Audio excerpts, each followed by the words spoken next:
Mm, mm, mm, mm, mm, mm, mm. Mm, mm, mm, mm, mm, mm. Good morning, good morning, good morning, good morning. Some morning dew for certified doers just like you. You are up. You are at it. Look at you.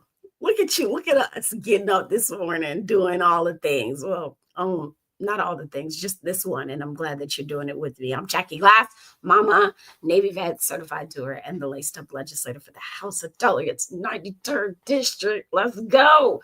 Y'all, we're 2 weeks out. Or are we? We're less than that. I'm about to have a heart attack, okay? No, I'm not. No, I'm not. It's all is going to be well, and I believe that you believe it's going to be well too.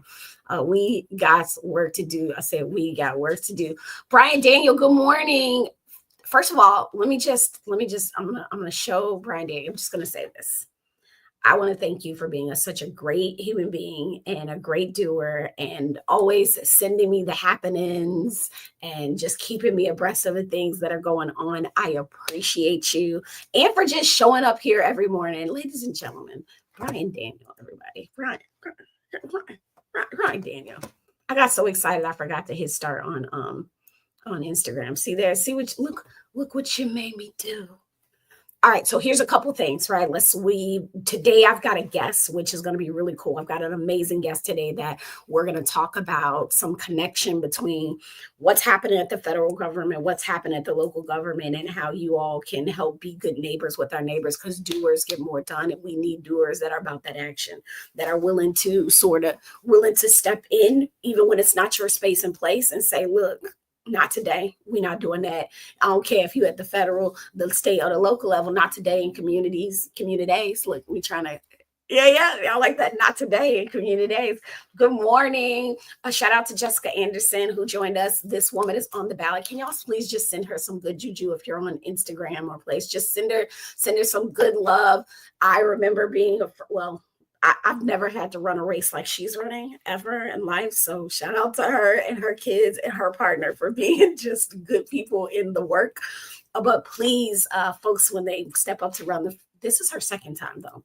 So she knows what she's up for. But when you learn them lessons and you get back out there, boy, oh boy, she's got 12 days and counting. We're glad to see you here because she is a certified doer. Good morning, Mr. Little.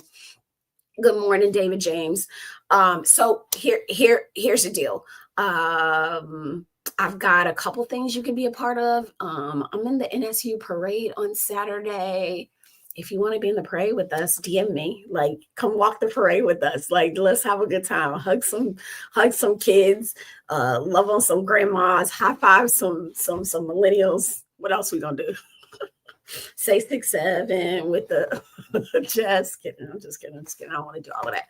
All right, so let's get into it. Like today is jammed packed, and we're still looking for folks that want to work election day. It is a party. It's a party. It's a party. It's a party. So if you want to connect with us and do those things, please message me, and you'll get the email to the office and all the good stuff and things. Okay, sounds good. So I want to thank y'all for joining us today. Today we're going to dig into a topic that is happening specifically in the city of Norfolk, but I know that Newport News got issues that we're talking about like this.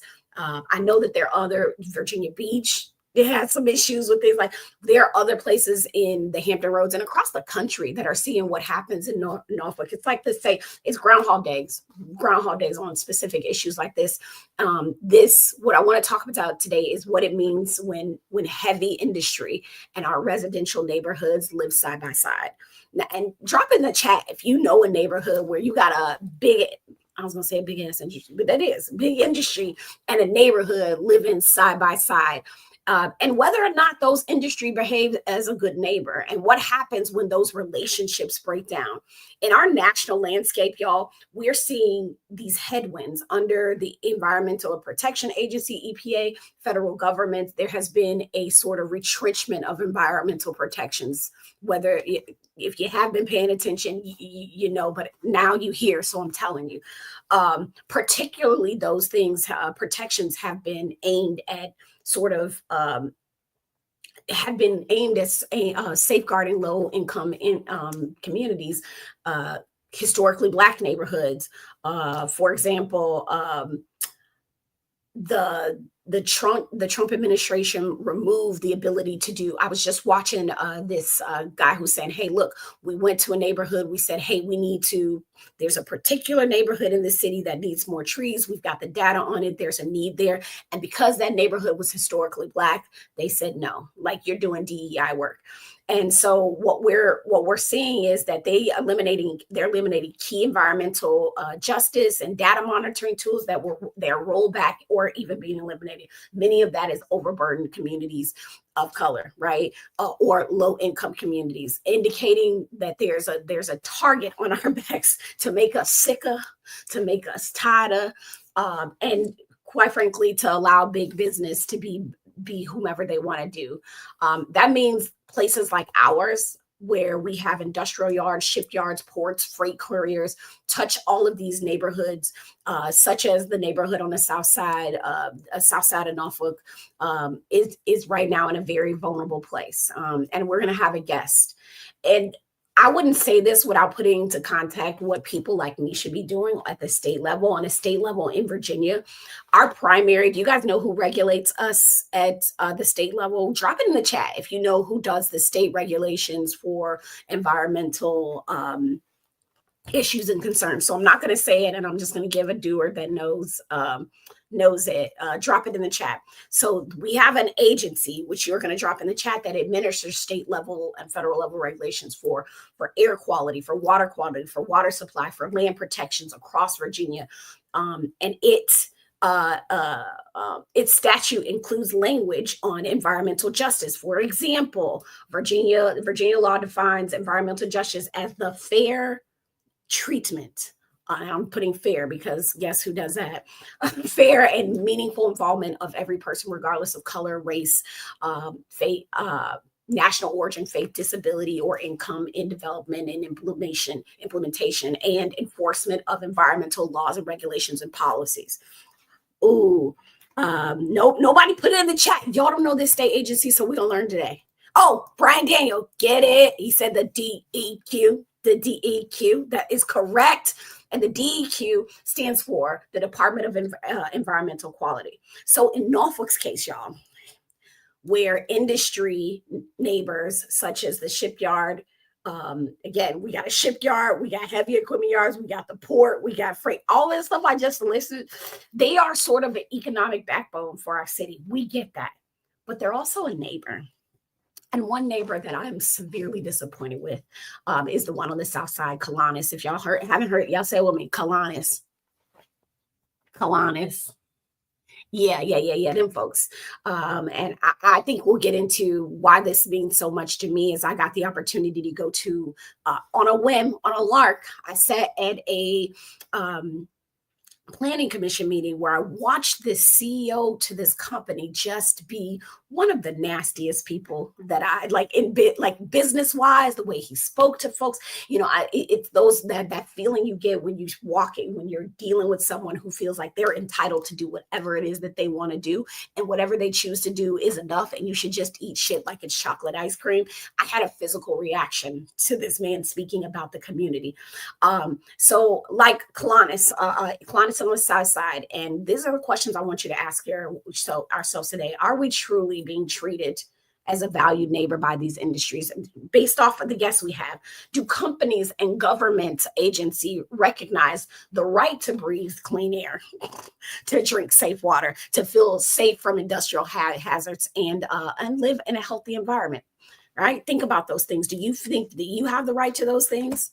So my guest today, guys, is someone who is actively working on the ground in the South Side neighborhood, helping residents connect the dots between the industry's behavior and the government oversight, coupled with what are the community outcomes. And those are three things when we're organizing, y'all, when y'all do it, like, y'all got to consider that, what they doing, what we should be doing, and then what your neighborhood wants. And we're going to talk about what's happening in Norfolk right now, whether it's the shipyard concerns, it's community outreach, it's permit enforcement, it's air monitoring, or noise or traffic, because you got that over there in I want to say Middletown Arch. Yeah, no, not Middletown Arch, but over Middletown Arch, you've got Lambert's Point, uh, West Chelsea, you name it. What does a good neighbor practices look like, and how can we rise as a city? I'm going to get into one comment before I bring my guest on. David James says, "Oh, Norfolk Zone Dash Mart next to my house, commercial area, but shouldn't have 24-hour store like this. Destroyed our peace and quiet. Loud cars, trash hours all night." Zoning even says this business shouldn't be there, but the CUP zoning crapped on the residents in the area. This is why y'all have to pay attention. And my next guest is going to get some context to that, right? Some context to what is happening and also what it means to organize in your space and place. Please welcome your neighbor and mine, also certified doer, Ms. Kim Sutter. Good morning. Good morning. Good morning, Kim. We are so grateful to have you today. I'm grateful to be on the show. Thank you very much. How do they say on the radio? Long time listener, first time appearance. So I'm very, very excited and grateful. Thank you so much. And good morning, certified doers. Good. Yes. So we already got somebody at the state level. Like we need on the chat saying we need the state to do something. I hear you. But this is why it's important to understand the right tree to bark up. Kim, give us a little bit of insight of what's happening on the south side of Norfolk. Certainly. And if I could start out with how much I love my community. I live in Berkeley, and I moved here about 7 years ago. And, I love the house that I found. It's a historic neighborhood and all the things. I really appreciated Berkeley for its historic value and such. But I think I fell in love with Berkeley once I started to meet my neighbors. Quick shout out to my neighbors that live across the street from me, Pat and Miss Lassiter. They're a mother-daughter duo. They live right next door to each other, which is goals for me. I'd love to have my daughters live next door to me one day. Also, I have another neighbor, Mr. Chapman. He has this saying he says all the time. He says that he is Berkeley born and Berkeley bred, and when he dies, he'll be Berkeley dead. Like, this is the commitment folks have to Berkeley. And I just fell right in, just fell in love with the community and went to work. Berkeley, as much as I love it, it is a historically marginalized community. It's a majority Black community. Go all the way back to the days of redlining. This community has been neglected and frankly, not being well cared for. But a lot of that has changed in these last few years. We've got a thriving community center and lots of activities around the South Side. Still a lot more work to do, but we're very, very hopeful on what we can all do together. To get into the issue is that the shipyard, Kiwanis, they're right at the outskirts of the north end of Berkeley. I live on the north side of Berkeley Avenue. And Kiwanis is going right along the Elizabeth River around the neighborhood.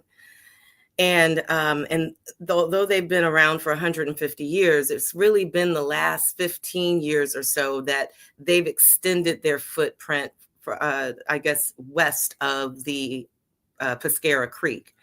And I think that's when we started to have issues. How far are they away from people's houses? Like, for context, because you're like extending, I think of it as a project manager, like Scope Creek, like you creeping into like how far? Yeah, just kind of crept along. And before they were where all the other industrial areas were, like, we're surrounded by industry. We've got a tugboat place and manufacturing and other shipyards, but they all were at least a measurable distance away from the residents.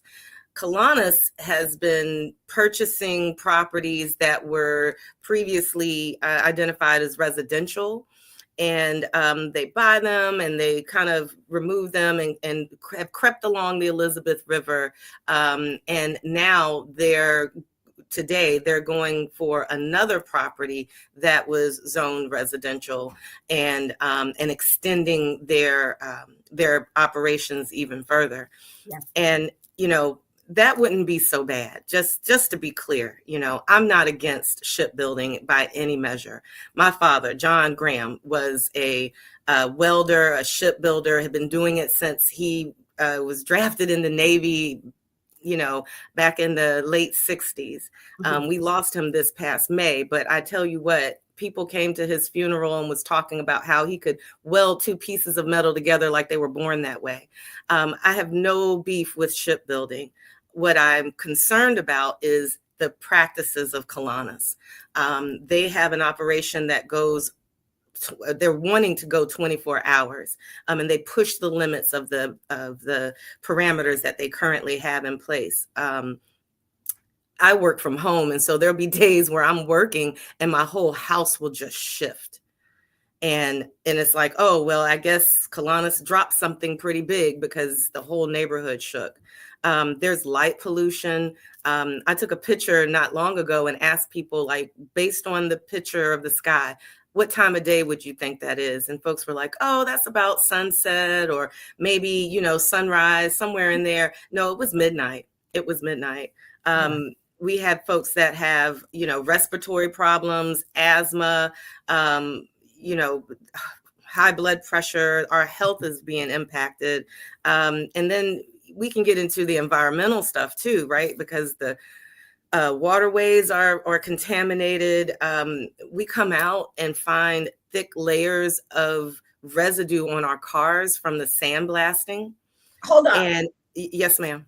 And let me say this. Okay. So this is because I have to provide some context of why this has got me so riled up. I was at a meeting where the shipyard, actually relevancy, why we're talking about this now is they're looking to your point, rezone an area really close to houses, right? Like reach out and touch somebody. But to hear the leader of an organization, and this is what I heard with my own ears at a planning commission meeting, was the CEO said, when neighbors said, hey, there's this thick stuff on my car, the CEO told them, well, that's because you ain't washed it. Like, essentially, I probably should have pulled the tapes, because the way that I'm saying this cannot do justice for the disrespect that this person gave to, and I want to say his name, but I just can't remember it at the time. I'm gonna look it up so you ain't got to say it. But the way the high level of disrespect that this man showed, and this is a family business, right? They've been in the family for the 150 years, and I was like, what a way to spit on the community that allowed you. Or let me not say that. The local government allowed, and the community has just been there dealing with this. He was a great depiction of probably why there needs to be a fight, why there needs to be more understanding and empathy from folks who think they can just come in and do whatever the hell they want to.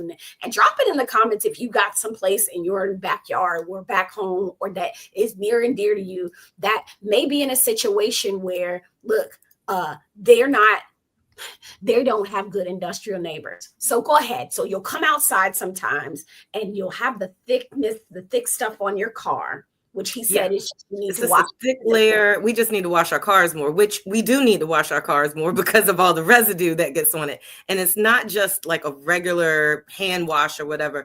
Like, you have to be really careful that residue, if you just wash it regular, it'll scratch your paint job up.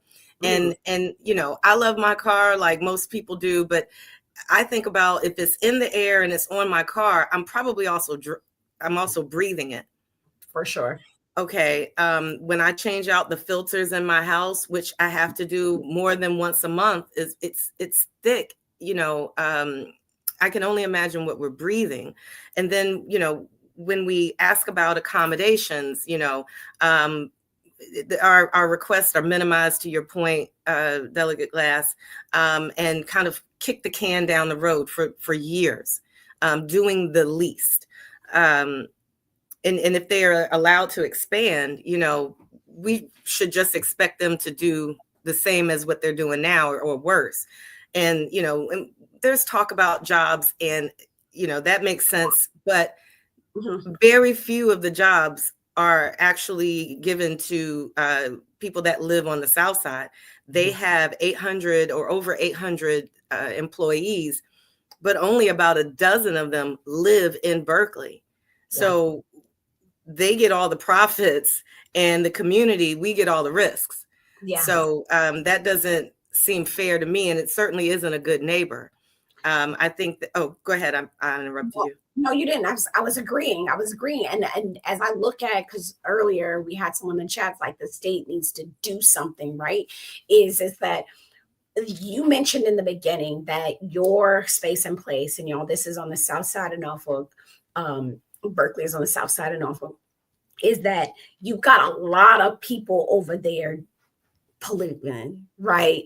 And at the state level, we have not figured out the method to look at. And I learned this from watching you all's fight and learning from you as a leader just in environmental justice, is that the cumulative effect of all of those polluters, we at the state level does not have our state agency addressing cumulative environmental injustices, right? Or Right. community environmental effects. So we're just like, wow, look at 16 polluters doing their job in this one neighborhood, right? Like, Basically, and that's the thing, like you we're surrounded by different industrial folks, and that's like if they just looked at one person and said, okay, here's your pollution, and then another group, here's your pollution, but never think about how everybody's pollution just keeps stacking on top of each other, and we have to live in it, breathe it.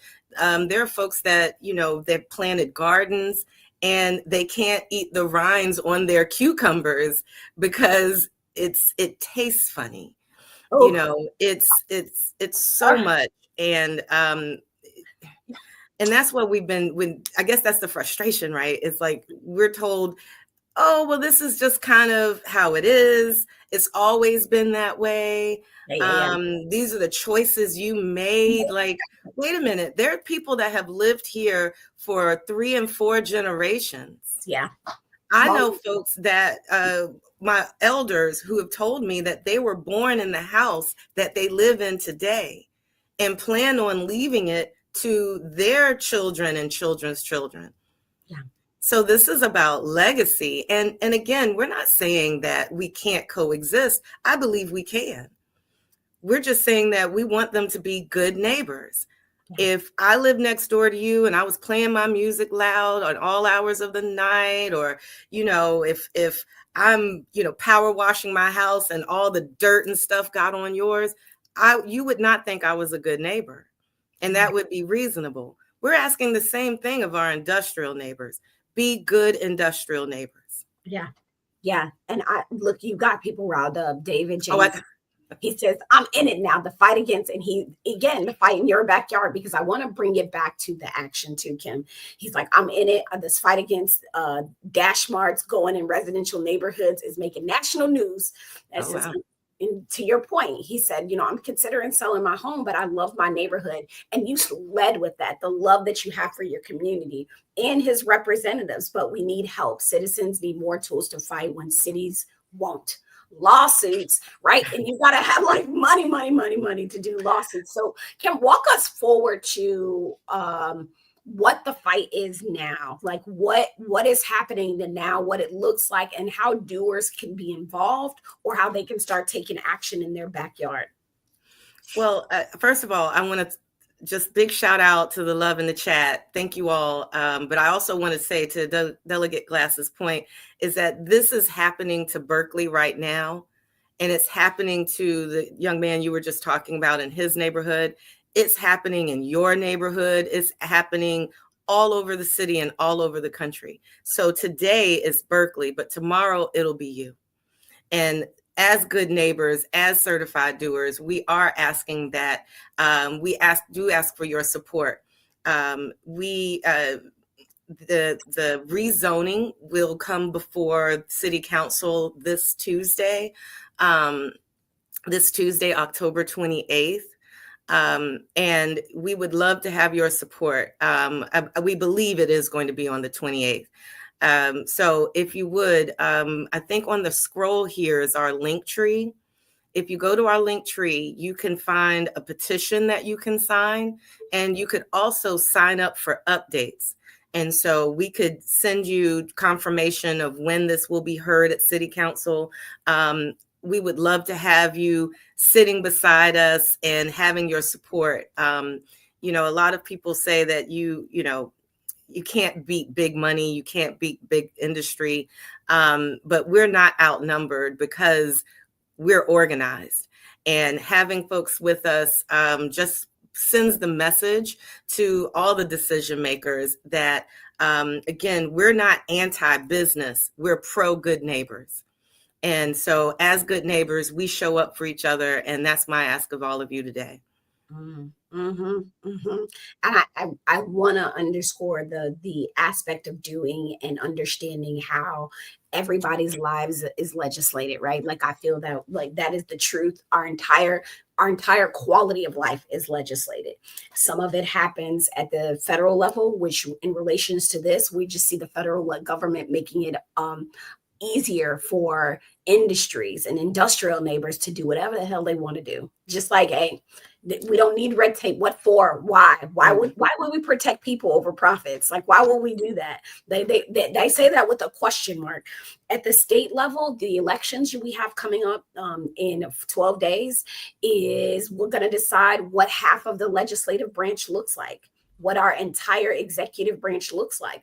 And when you think about picking your governor, right? And I'm going to just say the governor start with the governor. The governor gets to pick their team, right? They get to pick their squad. So who's going to lead that agency, the DEQ that we talked about earlier? You got to pick the person that's going to pick the good squad that's going to pick the squad that will be protecting our neighborhoods. And same thing for attorney general. Who's going to fight that fight and be like, hell to the no, y'all not at the federal level, y'all playing that. We're not in Virginia because we got to protect Virginia from these United States, actually, the way it's operating right now. But at the core of this, right, I can talk about the federal level, I can talk about the state level, but at the core of this is local government. At the very core is local government. Zoning, David James brought it up. Zoning is local government.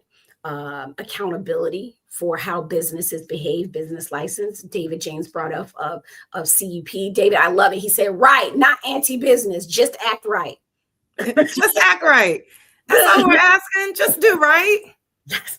At the core of this is the local government. And what is so frustrating, I mean, just from my lens as a state representative and being able to interface with businesses throughout this city, is it feels like we are making, let me not say it feels like, the truth that I know is that we are making it harder for smaller businesses to exist in the city of Norfolk, right?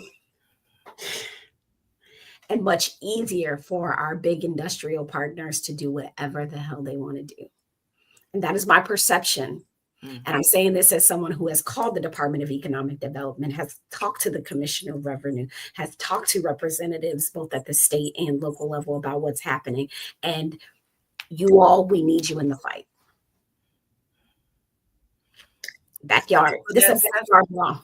That's important. Like people, if the only people that our decision makers hear from are big industry, billionaires and connected people, then that becomes their constituency. Yeah.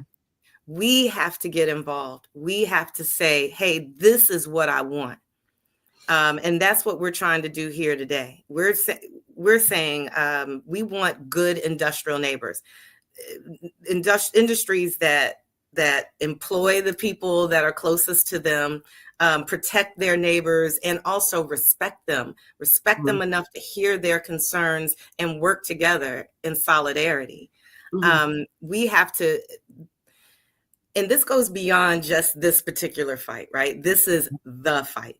We have to talk to our people. I'm so grateful to Delegate Glass for being accessible, that we can reach her by email, by phone, by Instagram, because she makes herself available.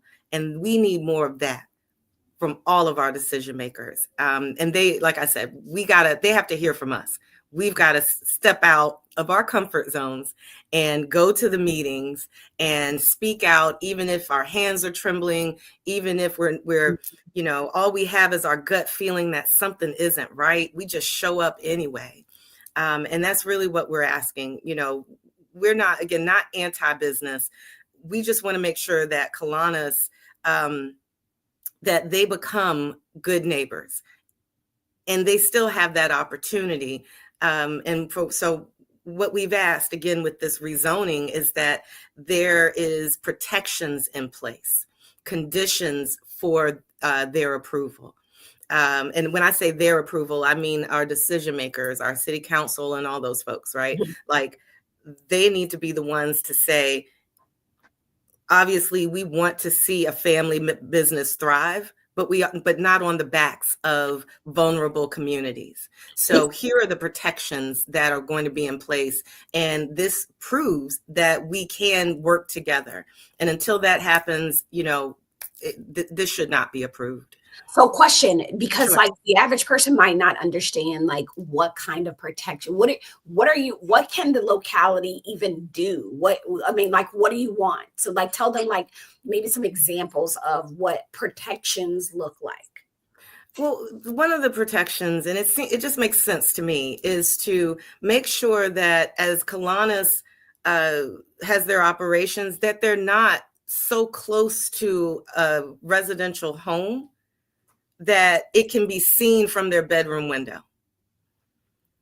So that there are barriers put in place, so when they are sandblasting, that it doesn't flow freely all over the community. Okay, that makes sense because they're already right up there, right? So it's like, they're what's the right mitigation? there. So what is the mitigation? What is the ask? Because what I want folks, the doers, to understand is that you can have ask, right? Like, and they can be very reasonable, but you need that army, and that's why I'm saying to give them an example of that. So a barrier, maybe just to make sure that the sand blast, which is the correct color, if you know, that it doesn't just freely go off into the neighborhood, that there's some sort of barrier between what they do and the folks that live. Give me another example of a protection that you're asking. Well, another thing that we asked is frequent meetings with the community. We were left out of this decision-making process from the beginning. Kiwanis hand-selected folks that they wanted to meet with, and they met with them behind closed doors. So one of the other things that we asked is that we have frequent meetings with with Kiwanis leadership, and again, just to make sure that we're all being good neighbors. That's it. And again, we don't even know if some of the things we've asked for are unreasonable because Kiwanis has not come to the table. Yeah, that's real. David James says a fine that citizens can elect if a business repeatedly breaks the ordinances, and video and audio surveillance submittable in court. He's on it. Listen, I got a feeling you about to do something. Well, I hope to see you, David. Definitely, please go to the link tree, the link on the scroll right there. Lots of information, links to videos of previous meetings with, again, decision makers voicing their own concerns about how this process has unfolded. So we would love for you to join us in fighting for what's right. And again, just being fair. Again, we're asking y'all to show up for us just like we would show up for you. This feels like a movement of good industrial neighbors. And so my ask is that we just show up for each other. Yeah. Can you tell folks what is the biggest lesson learned that you've had, and just whether it's working with your community or just trying to organize? What's a great lesson learned that you would impart on doers who are just trying to figure out how to get in whatever their movement is? Or, should I be doing this in another community? Like, what would you tell to those I would say the biggest lesson that I learned is that we knocked on doors, which today that's really scary, to knock on a door, even in your own neighborhood, but to knock on a stranger's door can be kind of scary. Yeah. But we were knocking on doors and meeting neighbors we hadn't met before. And over again, we heard people say, well, Kiwanis, with their light, with their sandblasting, with the noise all hours of the day and night, we just thought no one else was upset about it. And so we didn't say anything. We thought we were alone. And they were emboldened to come and talk freely about it because we knocked on their door. Wow. So one of the biggest lessons learned is go ahead and knock on your neighbor's door and share with them the things that you're excited about or the things that you're concerned about. Meet them, talk to them, and you'll find that you have an ally in this fight. I will say that as stressful as this has been, one of the blessings has been that I know more of my neighbors now than I have in the whole 7 years I've lived out here. I was very proud that I know everybody on my block. Well, now I know people on this block and that block. And, we have a whole lot more in common than you think. So if you're trying to build your own movement, knock on your neighbor's door. Knock, knock, knock on your neighbor's door. Knock, knock, knock on wood. Yeah, I was going way back with that song. So a commenter said, but some of my neighbors are hard to motivate. The city won't do anything, in quotes, is the unfortunate vibe. Culture is damaged by people feeling abandoned for so long.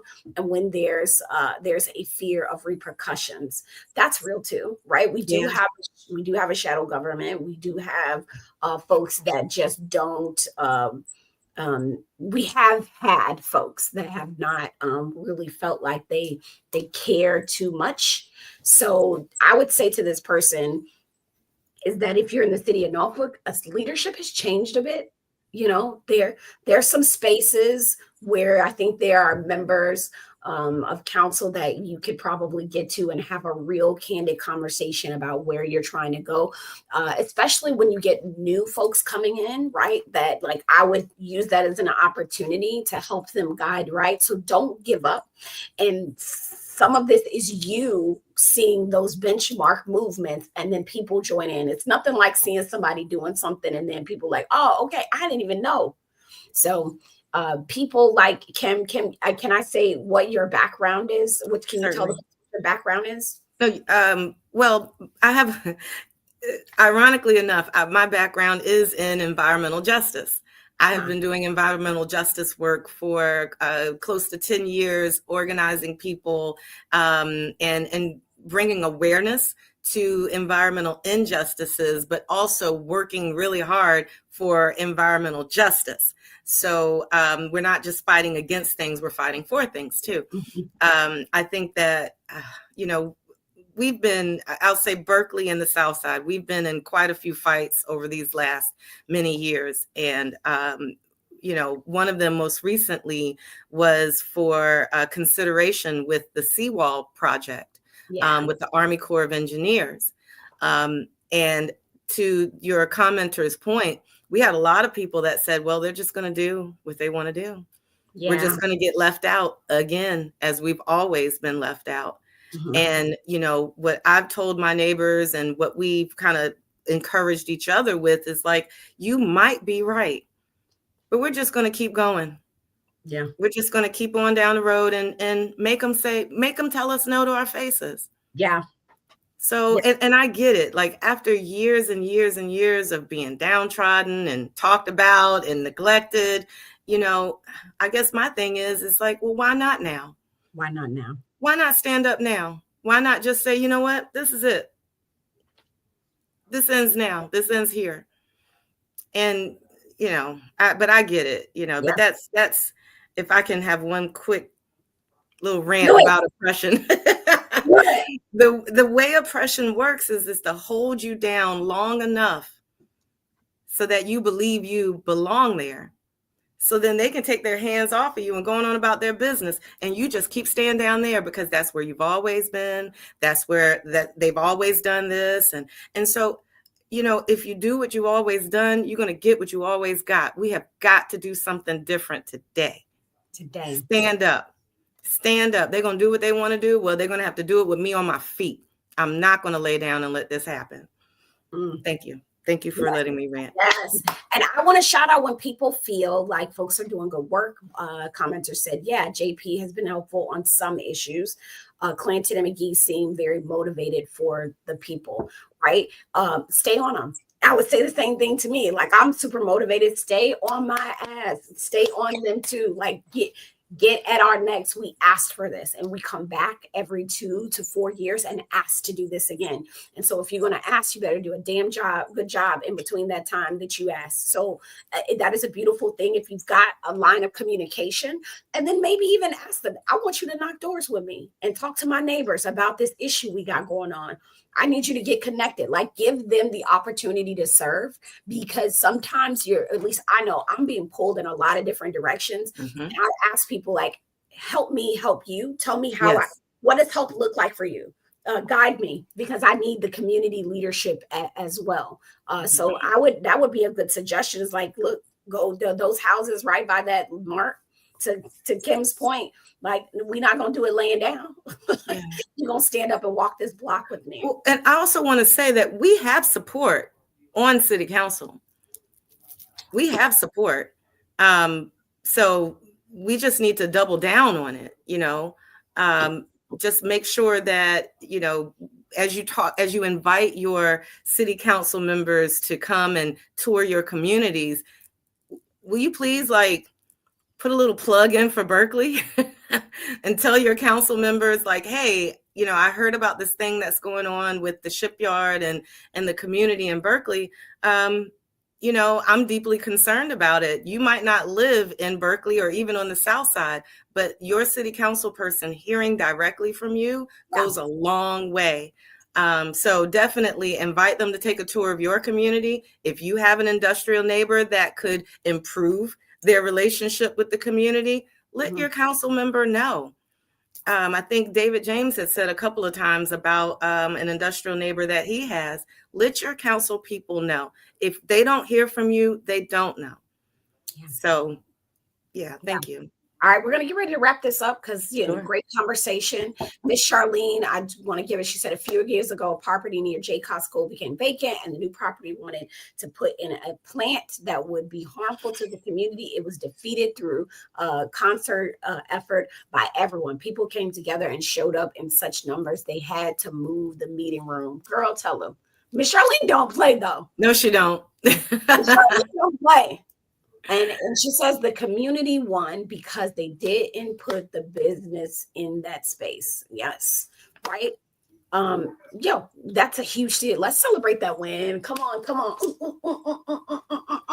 So our doers, we got go-dos. We got things to go do. First of all, you have I've also put it in chat, the link to the link tree. And if you do, if you know the link tree name, then you just go / stop shipyard expansion. Remember, the thing is what did you say you wanted, Kim? It's not anti-business, you're pro-neighbor. That's exactly right. We're not anti-business, we're pro-good neighbor. Good industrial neighbors, and it works both ways. We're happy to be a good neighbor to the shipyard. We just have to be able to come together, and that hasn't happened yet.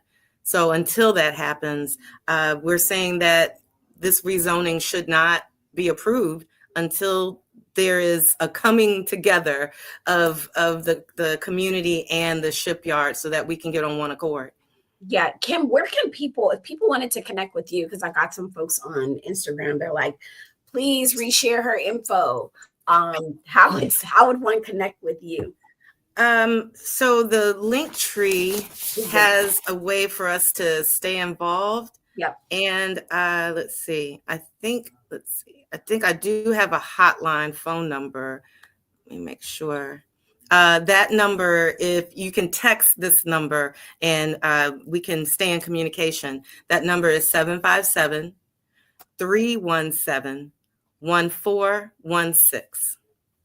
and you can text and we can get back with you there. We can, like I said, go to the link tree. There's a petition. There's also a form you can fill out for us to stay in touch. We'll confirm when this will be heard at City Council. We think it'll be this Tuesday, but we'll definitely keep you posted.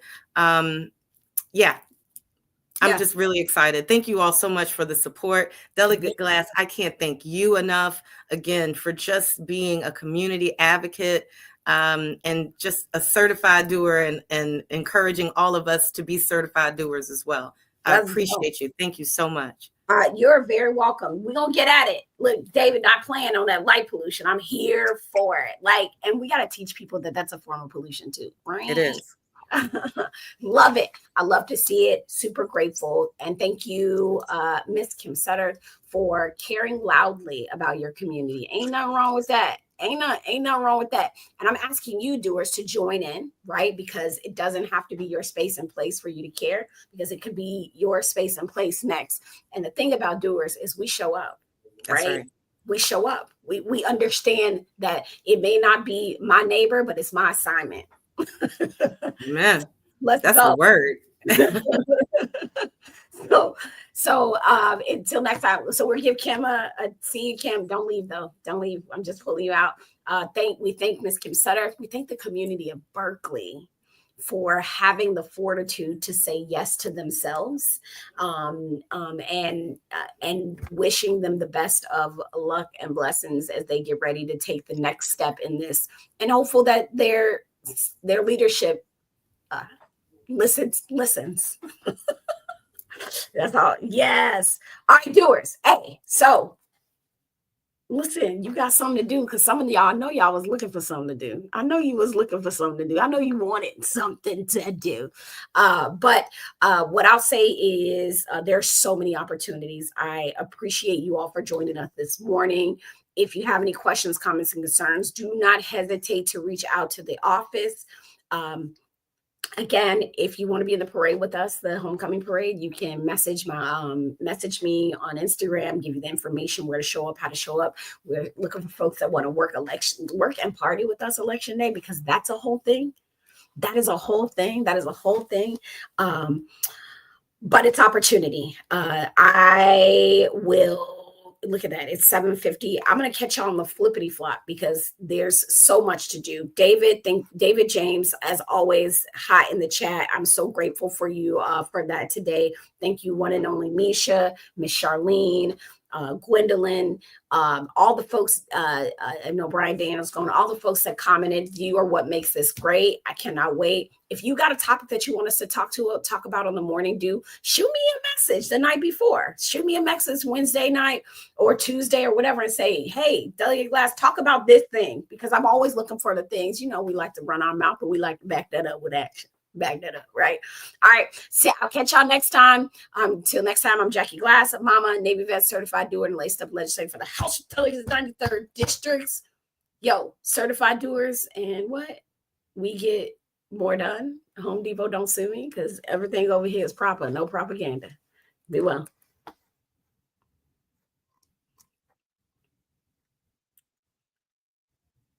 Oh, can we do? I'll make sure. I'm going to just check in the next live, the loud car. Okay, got it. Yeah, I got you on that one. It's okay if it's the wrong house number.